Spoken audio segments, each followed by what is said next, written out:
وقت news conference کر رہے ہیں. ہم اپنے 2 سال مکمل کر لیں گے تو وزیر اعظم صاحب نے ہمارے جو فائنانس منسٹر ہیں حفیظ شیخ صاحب ان سے کہا کہ وہ اپنی جو معاشی جو ہماری صورتحال ہے اس پہ ہمیں ایک رن ڈاؤن دیں. تو جو فگرز پیش کیے گئے کابینہ کے سامنے جو کہ 2019 اور 20 کو کور کرتے ہیں اس میں جو ہمارا فسکل ڈیفیسٹ تھا پوسٹ کووڈ جو ہمارا ایکسپیکٹڈ تھا وہ 9.1 تھا، جبکہ جو اصل جو ایکچول ہے وہ 8.1. فسکل ڈیفیسٹ ظاہر ہے کہ آپ کی آمدنی اور آپ کے اخراجات کا ایک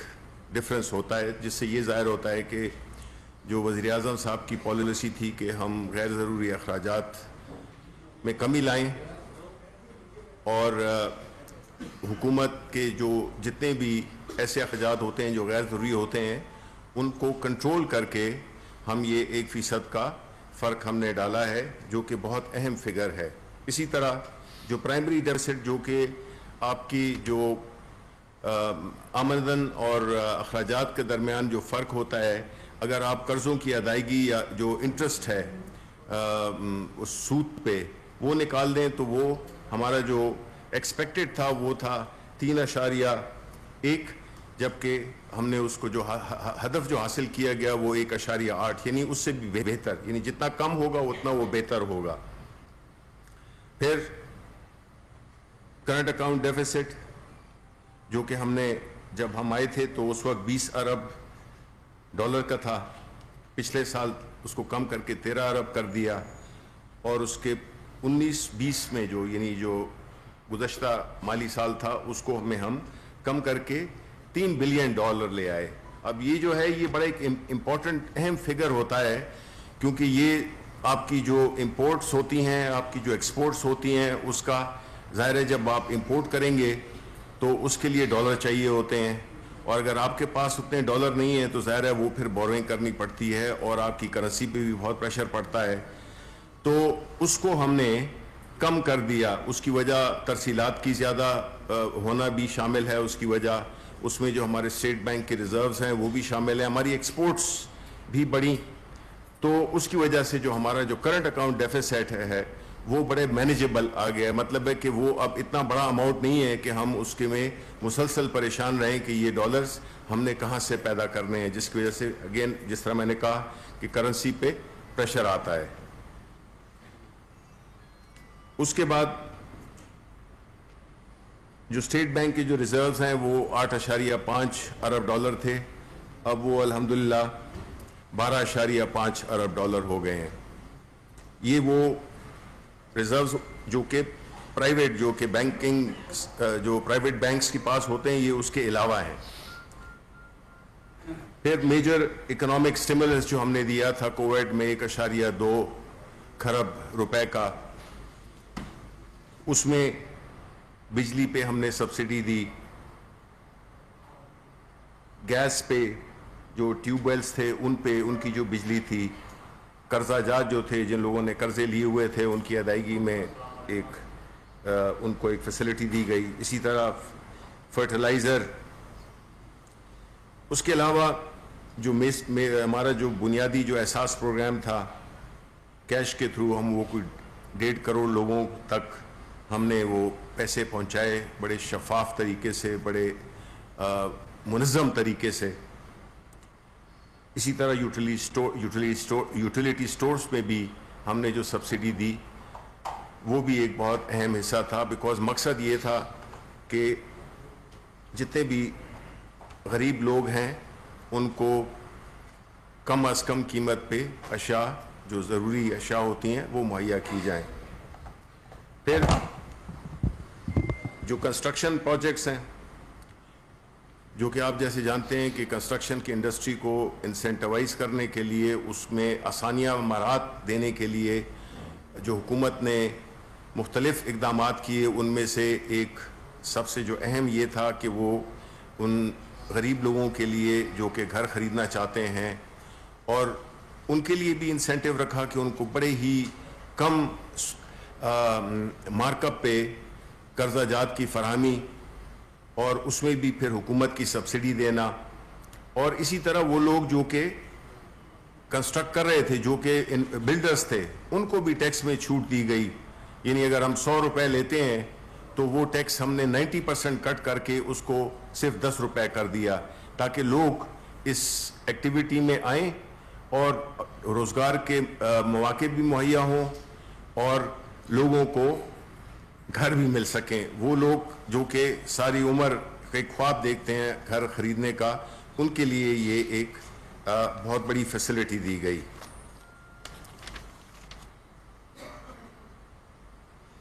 اس طرح ہم یہ دیکھ رہے ہیں کہ آپ نے بھی نوٹ کیا ہوگا کہ جو اکانومی ہے وہ اللہ تعالیٰ کے فضل و کرم سے, خاص طور پہ کووڈ جس کو کہ ہم سمجھتے ہیں کورونا, کہ ہم سمجھتے ہیں کہ یہ ایک چیز آئی تھی اور یہ چلی گئی. یہ ایک ایسی وبا تھی, آپ جانتے ہیں کہ اللہ تعالیٰ کے فضل سے جس طرح ہم نے اس کو ہینڈل کیا, جس یکسوئی کے ساتھ پرائم منسٹر قائم رہے, رسک لیا اور باوجود مخالفت کے کچھ ایک آدھ صوبے سے ہم اپنے اس پہ ثابت قدم رہے اور اللہ تعالیٰ نے برکت فرمائی. اور ہمارا جو کورونا کا جو نقصان تھا, جو کہ بنیادی طور پہ مقصد اس کا یہی تھا, جو اپوزیشن اور جو خاص لوگ کر رہے تھے کہ اسٹرکٹ لاک ڈاؤن ہونا چاہیے, وہ آج نظر آ نہیں رہے.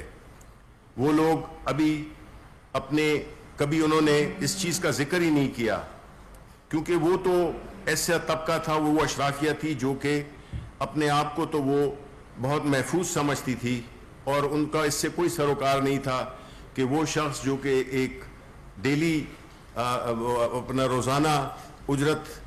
کماتا ہے اور اس سے اپنے گھر والوں کا پیٹ بھرتا ہے, ان کی پرواہ تو نہیں تھی. لیکن میں یہ سمجھتا ہوں, یہ میں اپنی طرف سے ایڈ کروں گا کہ دیکھیں جی, ہم تو بحیثیت مسلمان یہ ہمارا یقین کامل ہے کہ انما الاعمال بالنیات.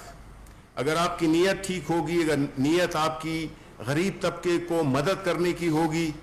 تو اللہ تعالیٰ بھی اس میں مدد فرماتا ہے. ورنہ اگر ہم دیکھیں کہ بڑے بڑے ملک, ان کی اکانومیز بھی, ان کی جو شرح اموات ہیں اور جو ان کا معاشی نقصان ہوا ہے, وہ ہمارا اس سے کئی گنا بہتر, ہمارا کم نقصان ہوا ہے. اور یہ میرا خیال ہے کہ جب آپ کی لیڈرشپ ایسی ہو جس کی نیت ٹھیک ہو, جو کہ غریبوں کی سوچ رکھتا ہو, ان کا درد رکھتا ہو, تو پھر اللہ تعالیٰ بھی اپنی اس میں ان کوششوں میں برکت ڈالتا ہے. ہم نے یہ بھی دیکھا ہے کہ اکانومی اب موو کرنا شروع ہو گئی ہے الحمدللہ. کئی ایسے اس کی فیکٹس اینڈ فگرز ہیں, جس طرح کہ آپ ایکسپورٹس لے لیں تو اگر آپ پوسٹ کووڈ لے لیں جولائی کے مہینے میں, اس میں ہماری جو ایکسپورٹس تھیں وہ $2 ارب کی تھیں. آپ کا جو اوسط ایکسپورٹ جو پچھلے 20 سالوں سے $1.2 ارب کا بنتا ہے ایوریج, وہ $2 ارب ہوا. یعنی کہ ایک مہینے میں ہم نے $800 ملین کی زیادہ ایکسپورٹ کی. اسی طرح جو سیمنٹ کی سیلز ہیں وہ بھی بہت بڑھ گئی ہیں, جو پیٹرول کی کنزمپشن ہے وہ بھی تقریباً 8% کے قریب بڑھ گئی ہے. اسی طرح ڈیزل 15% کے قریب. اس کا مطلب ہے کہ جو ٹرانسپورٹ ہے, جو کارگو کی ہیں, وہ ساری اب ایکٹیو ہو گئی ہیں. اسی طرح جو فرٹیلائزر ہے وہ 567 ٹن زیادہ خریدا گیا, تقریباً 20% زیادہ نارمل سے. اسی طرح جو ٹیکس ریونیوز تھے, ٹیکس ریونیوز خاص طور پہ ایسے دور میں جبکہ آپ کو پتہ ہے کہ اکنامک ایکٹیویٹیز کافی افیکٹ ہوئی تھیں, کئی انڈسٹریز بند ہوئی تھیں, کاروبار تقریباً رک گیا تھا, اس کے باوجود ہمیں $300 ارب کے اضافی ہم نے ریونیوز اکٹھے کیے, جو کہ تقریباً 23% زیادہ ہیں ہمارا جو ہدف تھا, جو ٹارگٹ تھا. اسی طرح اسٹاک ایکسچینج دیکھ لیں آپ, اس وقت تقریباً 47% بڑی ہے اور دنیا کی سیکنڈ وہ اسٹاک ایکسچینج ہے جو کہ اس تیزی سے بڑی ہے اور ہائی والیوم پہ, بیکاز جو اسٹاک ایکسچینج جو کہ بنیادی طور پہ ایک ریفلیکشن ہوتی ہے آپ کی اکنامک ایکٹیویٹی کی، آپ کی اکانومی کی، اس میں اگر زیادہ حصص خریدے موومنٹ اور بیچے جائیں اس کو ہائی والیوم پہ، اس کا اتنا اٹھنا ایک بڑی ایک وہ بات ہے، ایک سیٹسفیکشن ہے اس میں، اور اس سے ہمیں کافی وہ ملا ہے، تقویت ملی ہے اس ایکٹیویٹی سے۔ پھر اسی طرح آپ دیکھ لیں کہ جو بلومبرگ ہے اس نے بھی پاکستان اسٹاک ایکسچینج کو نمبر 2 ان دا ورلڈ جولائی کے مہینے میں قرار دیا ہے۔ موڈیز ریٹنگ ہماری سٹیبل ہو گئی ہیں، اور اسی طرح یہ ساری چیزیں جو ہے تو بنیادی طور پہ جتنے بھی ادارے ہیں انٹرنیشنل، وہ آپ کو جب ریٹنگ کرتے ہیں تو اس کا یہی مطلب ہوتا ہے کہ آپ کی اکانومی کس حد تک سٹیبل ہے، اس کی اکنامک ایکٹیویٹی کی پروگرس کیا ہے، اور اس کے جو وہ ہیں اشاریے ہیں وہ کتنے مستحکم اور بہتر ہیں۔ تو اس لحاظ سے الحمدللہ ہماری کافی اس کے بعد مشکلات کے بعد ہماری اکانومی اب اللہ تعالیٰ کے فضل سے بڑھنے لگی ہے۔ اب آپ دیکھیں گے کہ انشاءاللہ اس میں روزگار بھی وہ ہوگا، کنسٹرکشن ایکٹیویٹی اور بزنس ایکٹیویٹیز بڑھیں گی، اور ہم جو یہ ہمارا جو ایک سخت وقت تھا وہ انشاءاللہ تعالیٰ تقریباً گزر گیا ہے، اور آنے والا بہتر وقت ہمارا انتظار کر رہا ہے۔ تو اس کے بعد جو ایجنڈا آئٹمز جو ڈسکس ہوئے اس میں آپ کی مطلب کی بات ذرا کر دوں، کیونکہ پرائم منسٹر صاحب کافی ہمیشہ پوچھتے ہیں، اور یہ چوتھی کیبنٹ میٹنگ ہے جس میں کہ وہ سب سے پہلے پوچھتے ہیں کہ میڈیا کے لوگوں کو پیسے آپ نے دیے ہیں یا نہیں دیے۔ اب اس کے لیے ظاہر ہے ہمارے جو فیکٹس اور فگرز ہیں ہم نے ان کو دیے، اور اس میں الحمدللہ ہم کافی پیمنٹس کر چکے ہیں، ابھی کافی کم رہ گئی ہیں۔ ہم کوئی 891 ملین روپے دے چکے ہیں، اور تقریباً 29 یا 28 کے قریب رہ گئے ہیں۔ تو ہم تقریباً 80% پیمنٹس کر چکے ہیں، اور جو بقایا ہیں وہ بھی پرائم منسٹر صاحب نے اب 24 گھنٹے کا نوٹس دیا ہے۔ 24 گھنٹے کا نوٹس دیا ہے کہ جی یہ ایسے وقت میں میڈیا کے جو بھی بقائے جاتے ہیں اس کو ہمیں بالکل زیرو کرنا چاہیے، اور ایک ایسا میکنزم بھی ہم بنا رہے ہیں جس میں کہ انہوں نے ہمیں وہ کہا، انسٹرکٹ کیا کہ ہم ایک ایسا میکنزم وہ کرنا چاہیے کہ بالکل بقائے جات جو ہے تو یہ اتنی سطح پر ہونے نہیں چاہیے۔ تو اس کے لیے انفارمیشن منسٹری نے بھی ایک میکنزم بنایا ہے، جس سے کہ انشاءاللہ ہم یہی امید رکھتے ہیں کہ آپ کے جو بقائے جات ہیں وہ زیادہ عرصہ نہیں پینڈنگ رہیں گے۔ جو پہلا اور دوسرا جو آئٹم تھا وہ تھا کابینہ کو مارگلر روڈ پر تجاوزات کے بارے میں بریفنگ دی گئی، کہ ہم نے یہ دیکھا ہے کہ جو وقت کے ساتھ ساتھ خاص طور پہ وہ لوگ جو زیادہ اثر و رسوخ رکھتے ہیں تو وہ کئی وائلیشنز کرتے ہیں۔ اس کا سدباب کرنے کے لیے سی ڈی اے چیئرمین کو یہ انسٹرکشن دی گئی تھی کہ وہ اس بارے میں پروگریس رپورٹ پیش کرے، اور اس میں یہ بتایا گیا کہ اس کی جتنی بھی گزشتہ 1.5 سال میں جتنی ناجائز تجاوزات تھیں جو زمین واگزار کرائی گئی، اس کی مالیت تقریباً 450 ارب روپے سے زائد ہے۔ گزشتہ 1.5 سالوں میں گرین ایریاز میں واقع سی ڈی اے کی زمینوں کا قبضہ حاصل کیا گیا۔ سری نگر ہائی وے پر تمام تجاوزات کو ہٹا کر ان پر شجرکاری کی گئی، یہ تو آپ نے دیکھا۔ قائد اعظم یونیورسٹی کی 50% زمین جس پر ناجائز قبضہ تھا وہ واگزار کرائی گئی، اور کچی آبادیوں کے سلسلے میں بھی ایک ڈیولپمنٹ پلان کو آگاہ کیا گیا۔ یہ جب بھی کچی آبادی یا کوئی غریب یا کہیں پہ آگے وہ کھوکھوں کی بھی بات ہوئی تو پرائم منسٹر صاحب کا میں نے یہ دیکھا ہے کہ وہ ایک دم فوراً چونک جاتے ہیں، اور فوراً وہ اس پہ کہتے ہیں کہ اس پہ آپ کو کام کرنا چاہیے۔ جتنی بھی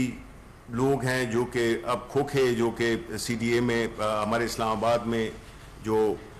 ہیں، ان کو بجائے اس کے بے دخل کرنے کے ان کے لیے ایک پراپر طریقہ اختیار کیا جائے کہ وہ اپنا ڈیلی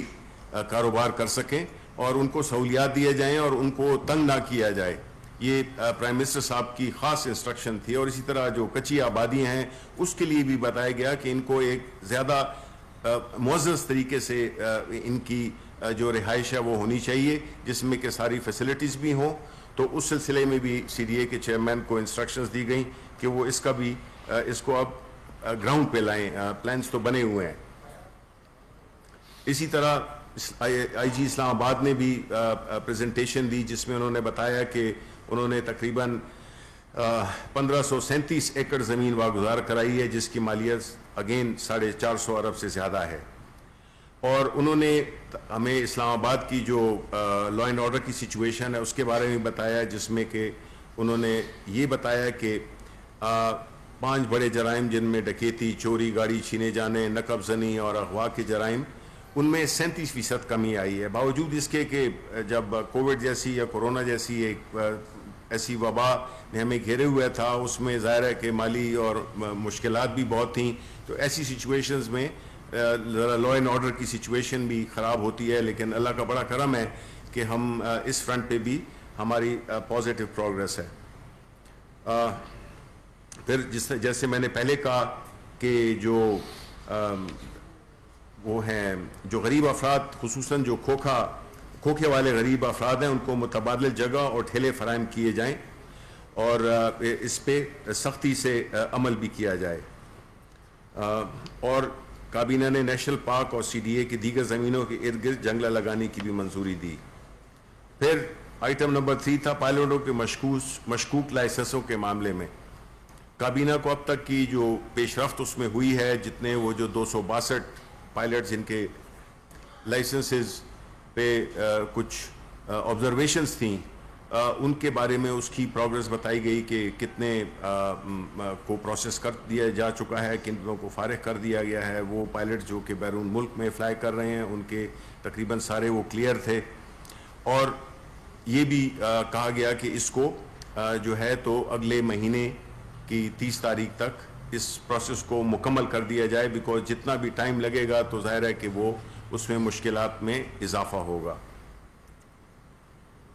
پھر کابینہ نے ایکسپورٹ ڈیولپمنٹ فنڈ کے بورڈ آف ایڈمنسٹریشن کی تنظیم نو کی بھی منظوری دی. پھر کابینہ نے chairman national industrial relations commission کے چیئرمین کی مدت تعیناتی میں 2 سال توسیع دینے کی منظوری دی. اور کابینہ نے شاہد محمود خان کو chief executive managing director park کو تعینات کرنے کی منظوری بھی دی. اور اس کے بعد اجلاس میں جو 30 جولائی 2020 کے جو فیصلے تھے ان کی بھی توثیق کرائی گئی. تو یہ بنیادی جو وہ تھا ایجنڈے تھے. اس کے علاوہ جو 14 اگست آ رہا ہے، جیسے کہ آپ جانتے ہیں کہ اس دفعہ کے جو 14 اگست ہے اس کو ہم نے بڑے بھرپور طریقے سے منانا ہے. اس میں ہم نے اللہ تعالیٰ کا شکر بھی ادا کرنا ہے اور ایک عہد نو کرنا ہے کہ ہم نے اس ملک کو اب جس طرح کی یہ چلتا ہے اس طرح نہیں چلانا. دیکھیں، ہم جتنے بھی یہاں پہ لوگ بیٹھے ہوئے ہیں، ہم پہ اب اس میں کئی نوجوان بھی ہیں، لیکن جو آنے والی نسلیں ہیں ہم ان کو وہی پاکستان نہیں چھوڑ کے جا سکتے جو کہ جس طرح سے یہ پچھلے 20 30 40 سال سے یہ چلتا آیا ہے. یہاں پہ ہمارے جو مستقبل کی جنریشنز ہیں، جو ابھی نوجوان ہیں، ان کے لیے ایک ہم نے لیول پلینگ فیلڈ مہیا کرنی ہے. ہم نے قانون کی بالادستی قائم کرنی ہے اور ہم نے وہ اکنامک اپرچونٹیز کریٹ کرنی ہے جس سے کہ ہمارے لوگ جو ہے ایک بہتر کوالٹی آف لائف بھی گزار سکیں. اپنے جو ہمارا کلچر ہے، ہمارا جو مذہب ہے، اس کے اندر رہتے ہوئے ہم اپنے جو ہمارا جو اساس ہے، جو ہمارا جو کلچر کا، ہمارا جو مذہبی، اس کو ہم پروان چڑھائیں تاکہ ہم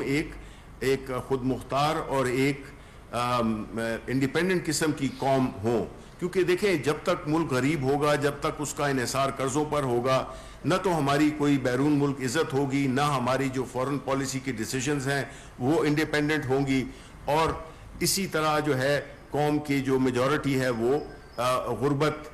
میں مبتلا رہے گی. تو اس کا عہد کرنا ہے. اور آپ کو میں یہ بھی بتاتا چلوں، یہ نہیں کہ میرا تعلق پی ٹی آئی سے ہے، لیکن یہ ہماری خوش قسمتی ہے کہ ہمیں اس وقت پہلی دفعہ وہ ایک ایسا لیڈر ملا ہے جس کا نہ تو اپنا کوئی ذاتی کاروبار ہے، نہ اس نے کوئی وراثتی سیاست کے نہ عمل میں وہ خود آیا، اور نہ اس کا کوئی آگے اس طرح سے کوئی وہ ہے کہ وہ اپنے بیٹے یا اپنی بیٹی کو سیاست میں لائے. تو وہ اس لحاظ سے یہ ایک آئیڈیل موقع ہے جس میں کہ ہم اس لیڈرشپ کا پورا بھرپور فائدہ اٹھائیں اور اپنے ملک کو اس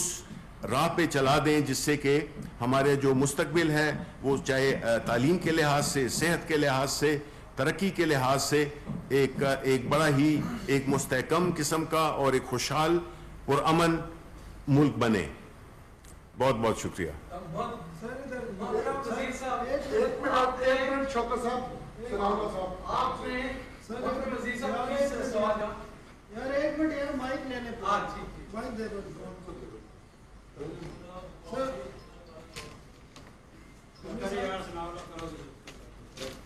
ایک سمری تھی، وہ 3-4 کوڈ تھے بڑے میجر، وہ آؤٹ سورس کرنے کے حوالے سے کیبنٹ تھی. ایک وہ بتا دیں، یہ بتا دیں جو پائلٹس 193 تھے ان کی سسپینشن ایکسٹینڈ کرنا تھا پیریڈ، وہ کب تک ایکسٹینڈ کیا ہے. دوسرا یہ جو آپ نے NIRC کا ایکسٹینشن کی ہے، سپریم کورٹ کے بڑے واضح ڈائریکشن ہے کہ ایج کے حوالے سے ڈیسیجن بھی آ چکے ہیں. آپ 72 ایئر ایک بندہ ہے، سپریم کورٹ کا جج ریٹائر ہے، آپ 2 سال کی ایکسٹینشن کی کیا جسٹیفیکیشن ہے کہ جب وہ ایک پینشن بھی لے رہا ہے. 72 ایئر میں سپریم کورٹ کا ڈیسیجن ہے کہ 60 سے اوپر جو ہے آپ ایکسٹینشن بھی نہ دیں اور سروس بھی نہ دیں.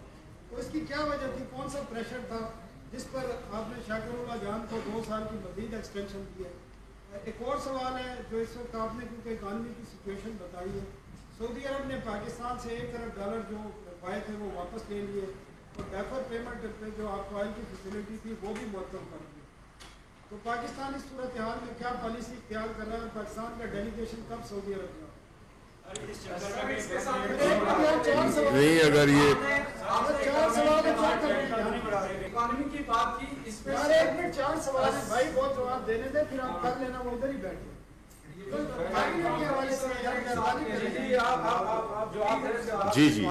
جی اچھا، جہاں تک کہ ہوائی اڈوں کا تعلق ہے اس میں جو آؤٹ سورسنگ اور ریگولیٹری اور انتظامی ذمہ داریوں کے نظام کو علیحدہ کرنے کے حوالے سے اب تک جتنی بھی پیش رفت ہوئی ہے پہلے تو اس پہ ہمیں بریفنگ دی گئی، ٹھیک ہے. اب یہ جو ایک ایشو ہے، جب تک کہ آپ کے قانونی تقاضے پورے نہ ہوں آپ جو ہے تو اس کو نہ آؤٹ سورس کر سکتے ہیں نہ اس کو آپ ڈیوائیڈ کر سکتے ہیں. تو اس کی جو قانونی حیثیت ہے اس کو ہم نے پہلے ڈٹرمن کرنا ہے، اس پہ ہم کام کر رہے ہیں. اور ہم یہ سمجھتے ہیں کہ اس میں بھی اب ہم دیکھیں، اب ہم جو کام بھی کر رہے ہیں پرائم منسٹر صاحب وہ جو ہے تو ٹائم لائنز پہ بات کر رہے ہیں. تو انشاءاللہ یہ میکسیمم 90 ڈیز کی ان کو وہ دی گئی ہے جس میں کہ یہ ایک جتنی جو لیجسلیشن کا ہے، قانونی جو پیچیدگیاں ہیں ان کو حل کر کے، اور اس چیز کو ہم نے کرنا ہے کیونکہ ہم چاہتے ہیں کہ ہمارے ایئرپورٹس جو ہیں جو کہ بنیادی طور پہ کوئی 27 کے قریب ہیں، جس میں سے کہ ظاہر ہے کہ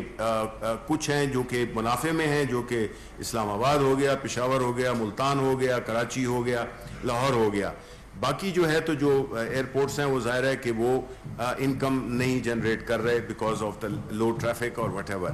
تو ان ساری چیزوں کو ہم نے منظم کرنا ہے. اس سے آپ کو یہ بھی اندازہ ہونا چاہیے کہ دیکھیں ملک کو پہلے کبھی ان حکومتوں میں کبھی ان چیزوں پہ سوچا نہیں گیا، بس ایک ملک کو استعمال کرنا تھا اور بس آگے چلتے گئے. تو یہ حکومت جس چیزوں سے